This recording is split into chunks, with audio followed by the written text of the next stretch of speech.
Alors, qu'en est-il de l'Autriche en 1919 ? Les Tchèques ont proclamé leur indépendance, les Polonais de Galicie ont rejoint la Pologne, les Ukrainiens de Galicie ont proclamé leur indépendance et les Slovènes ont rejoint le royaume de Serbie. Ajoutons que les Hongrois se sont définitivement séparés de l'Autriche, mettant fin au système de double monarchie mis en place en 1866. Il ne reste donc plus rien de l'Autriche-Hongrie d'avant la guerre. D'autant plus que l'Autriche a aboli la monarchie et s'est proclamée République d'Autriche allemande, entamant dans le même temps des négociations avec les autorités allemandes, de l'Allemagne donc, pour qu'à terme l'Autriche rejoigne l'Allemagne. Oui, essentiellement pour deux raisons. Désormais, le territoire autrichien n'est plus aussi étendu. Le pays ne regroupe alors plus que 10 millions d'habitants pour une capitale, la ville de Vienne, dénombrant 2,2 millions d'habitants, soit plus d'un cinquième de sa population. Ensuite, comme l'indique le nom du nouvel État, les Autrichiens se considèrent comme étant allemands, de culture, d'ethnie, comme vous voulez. Et selon le principe du droit des peuples prôné par le président Wilson, ils seraient en droit de rejoindre l'Allemagne dans la droite ligne de l'idée d'une unité allemande qui, au XIXe siècle, faisait l'objet de débats entre les partisans d'une petite Allemagne regroupée autour de la Prusse ou d'une grande Allemagne regroupée autour de l'Autriche.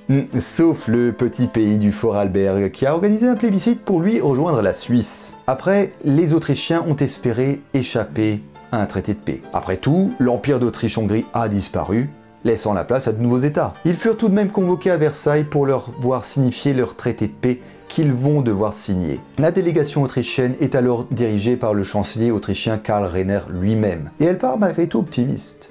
Clémenceau est plus favorable aux Autrichiens qu'aux Allemands, et ils peuvent s'appuyer sur le droit des peuples à disposer de leur sort. Mais la délégation oublie un peu vite l'Italie et les nouveaux États indépendants comme la Tchécoslovaquie, issue de la dissolution de l'Autriche-Hongrie, et qui furent acceptés par les Alliés dans le camp des vainqueurs. Autant dire que la délégation autrichienne et le gouvernement autrichien furent pas mal déçus par le traité de paix qu'on lui demandait de signer. Sans compter les territoires issus de l'Ancien Empire et sur lesquels l'Autriche n'avait plus aucune prétention, comme la Bucovine, la Galicie, la Bohême, la Moravie et la Slovénie, elle perd des territoires majoritairement germaniques, comme les Sudètes, la Bohême allemande, des marges de la Haute-Autriche et de la Basse-Autriche, tous cédés à la Tchécoslovaquie, mais aussi une grande partie du Tyrol, cédée à l'Italie, ainsi que la Basse-Styrie, attribuée à la Yougoslavie. La concession coloniale austro-hongroise de Tientsin, bien que perdue dès 1917, est officiellement rendue à la Chine. Comme dans le traité de Versailles, il est spécifiquement indiqué que toute union entre l'Autriche et l'Allemagne, qu'elle soit économique ou politique, était interdite. Son armée fut limitée à 30 000 hommes maximum, avec l'interdiction du service militaire, et l'Autriche doit livrer sa flotte. Bon, après, l'Autriche n'avait plus d'accès à la mer, elle ne lui servait donc plus à grand chose. Il lui fut également interdit de posséder une aviation militaire, et des chars d'assaut blindés. Le Danube est déclaré fleuve international et l'Autriche fut également obligée de verser des réparations.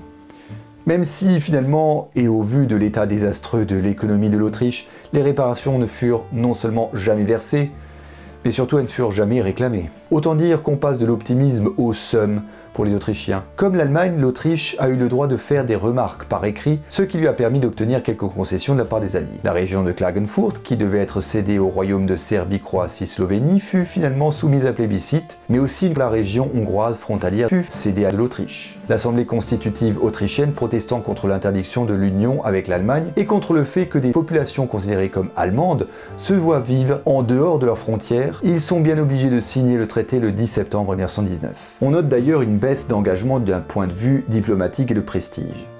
Pour l'Empire allemand, on avait mis les petits plats dans les grands. Une cérémonie millimétrée dans le cadre prestigieux de la Galerie des Glaces de Versailles, avec la présence des 4 grands, Wilson, Clemenceau, Lloyd George et Orlando. La délégation autrichienne n'a eu droit qu'à Clemenceau et Lloyd George, et la signature du traité se fait dans un vestibule du château de Saint-Germain-en-Laye.